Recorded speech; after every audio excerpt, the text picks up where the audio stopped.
Hi అండి, welcome to my channel. ఈరోజు నేను తాటి రొట్టె చేసి చూపిస్తున్నానండి. తాటికాయల సీజన్ వచ్చేసింది కదా, మీకు తాటికాయలు దొరికితే కనుక ఈ కొలతలతో ఈ విధంగా ఒక్కసారి ట్రై చేసి చూడండి, చాలా బాగుంటుంది. ఇప్పుడు ఇది ఎలా చేసుకోవాలో చూసేద్దాం. ముందుగా ఒక గిన్నెలో 2 కప్పుల బియ్యం రవ్వ తీసుకోవాలి. ఈ బియ్యం రవ్వ మరీ మోటగా కాకుండా కొంచెం సన్నగా ఉంటే బాగుంటుందండి.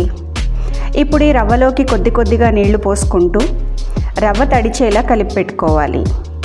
మనం తాటిగుజ్జు తీసుకోవడానికి ముందే ఈ విధంగా రవ్వ తడిపి పెట్టుకోవాలి. ఇలా తడిపి పెట్టుకోవడం వల్ల రొట్టె చాలా బాగా కాలి మంచి టేస్ట్ వస్తుందండి. ఇప్పుడు మూత పెట్టేసి ఒక అరగంట నాననివ్వాలి. ఈలోపు మనం తాటిగుజ్జు ప్రిపేర్ చేసుకుందాం. తాటిగుజ్జు ప్రిపేర్ చేసుకోవడానికి పండిన తాటికాయలు తీసుకోవాలండి. పండిన తాటికాయ కమ్మని సువాసన వస్తుందండి. అలాగే ఇలా చేత్తో ప్రెస్ చేస్తే మెత్తగా ఉంటుంది.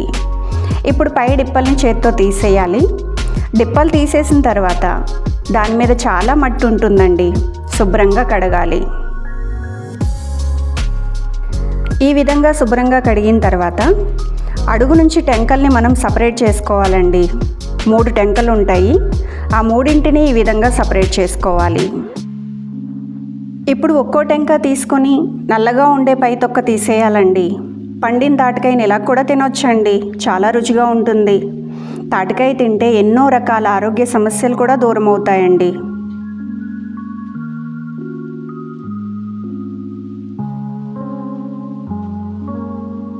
ఇప్పుడు ఈ టెంకని కొద్దిగా తడి చేసుకుంటూ సాఫ్ట్గా అయ్యే విధంగా రెడీ చేసుకోవాలి. టెంకల్ని తడిపితేనే మనకి గుజ్జు అనేది వస్తుందండి, లేకపోతే రాదు. ఈ విధంగా తడి చేసుకుంటూ సాఫ్ట్గా చేసుకోవాలన్నమాట.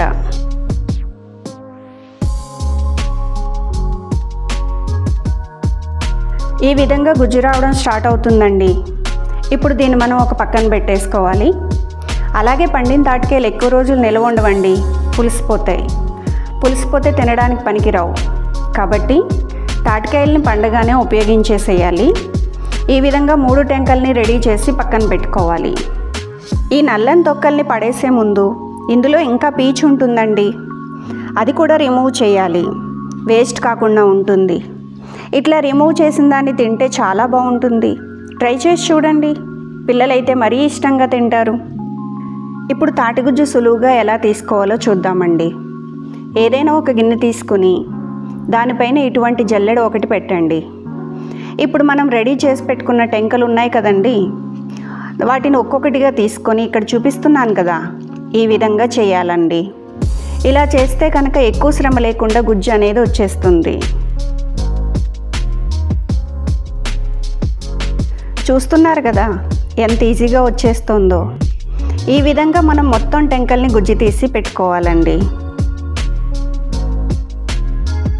ఇక్కడ చూపిస్తున్నాను చూడండి, తాటిగుజ్జు అనేది ఎంత బాగా వచ్చిందో. ఈ విధంగా జల్లెడ ఉపయోగించి తీస్తే ఎటువంటి పీచు కూడా రాదండి, చాలా చక్కగా వస్తుంది. తాటిగుజ్జు రెడీ అయింది. ఇప్పుడు ముందుగా అరగంట సేపు రవ్వ నానబెట్టుకున్నాం కదండి, రవ్వ అంతా ఉండలు లేకుండా ఒకసారి బాగా కలుపుకోవాలి. ఇప్పుడు ఇందులో తాటిగుజ్జు వేసుకోవాలండి. 2 కప్పుల రవ్వకి 3 కప్పులు తాటిగుజ్జు తీసుకోవాలి. మనం రవ్వ ఏ కప్పుతో తీసుకున్నామో అదే కప్పుతో తీసుకోవాలి. ఇది కరెక్ట్ కొలత అండి, రొట్టె చాలా బాగా వస్తుంది. అదే కప్పుతో 1 కప్పు తురిమిన బెల్లం వేయాలండి. బెల్లాన్ని బాగా పొడి చేసి వేసుకోవాలండి, లేకపోతే కరగదు. ఇప్పుడు ఇవన్నీ బాగా కలిసే విధంగా కలుపుకోవాలి.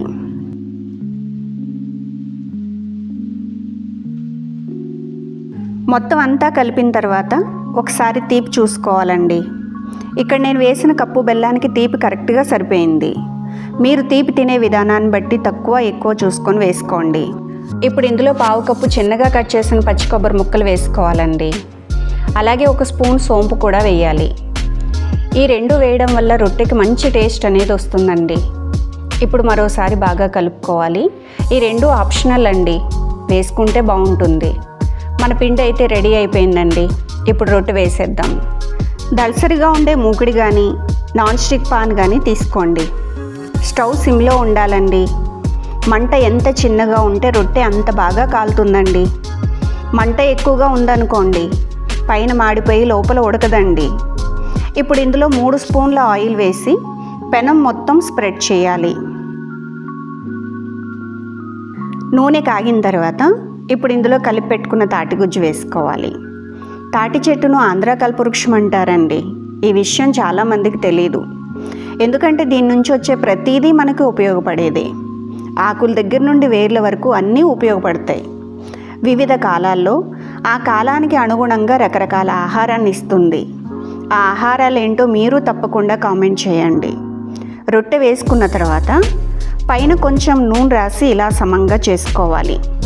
ఇప్పుడు మూత పెట్టేసి సిమ్లో నిదానంగా ఉడికించాలి. అరగంట టైం పడుతుందండి. మధ్య మధ్యలో ఒకసారి మూత తీసి చూస్తూ ఉండాలి. ఇక్కడ చూపిస్తున్నాను చూడండి, చుట్టూరు బ్రౌన్ కలర్ అయితే వచ్చింది. అలా వస్తే కాలినట్టు లెక్క. ఇప్పుడు అట్లకాడతో చుట్టూ నెమ్మదిగా పైకి లేపాలండి. ఇప్పుడు ఈ రొట్టెని అట్లకాడతో తిరిగేస్తే ఇరిగిపోతుందండి. అందుకని పైన ఏదైనా ప్లేట్ పెట్టి తిరిగేసుకోవాలి. ఇలా తిరిగేసుకుంటే రొట్టె ఎక్కడా విరగకుండా బాగా వస్తుంది.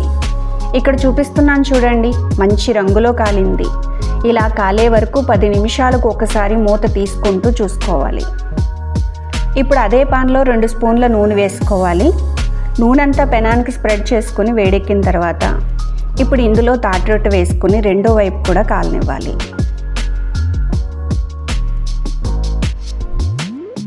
మూత పెట్టుకుని ఒక పావుగంట ఉడికిస్తే సరిపోతుంది. రెండో వైపు కాలడానికి ఎక్కువ టైం పట్టదండి. 5 నిమిషాలకు ఒకసారి మూత తీసి చూస్తూ ఉండాలి. చక్కగా ఉడికిపోయిందండి. రెండో వైపు కూడా మంచి కలర్ వచ్చిన తర్వాత స్టవ్ ఆఫ్ చేసేసుకోవాలి. మూత పెట్టకుండా ఇలానే చల్లారనివ్వాలి. పూర్తిగా చల్లారిన తర్వాత ఇక్కడ తిరిగేసి చూపిస్తున్నాను చూడండి. ఇలా రెండు వైపులా మంచి కలర్ వచ్చే వరకు కాల్చుకోవాలండి. అప్పుడే తాటి రొట్టె అనేది మంచి టేస్ట్ వస్తుంది. ఇప్పుడు కావాల్సిన విధంగా కట్ చేసుకోవచ్చండి. ఈ రొట్టెని వేడిగా తింటే బాగోదండోయ్. చల్లారిన తర్వాత తింటేనే టేస్ట్ అనేది తెలుస్తుంది. వేడి తింటే కండ్రగా చిరుచేదుగా ఉంటుంది. అందుకని బాగా చల్లారిన తర్వాత మాత్రమే తినాలి.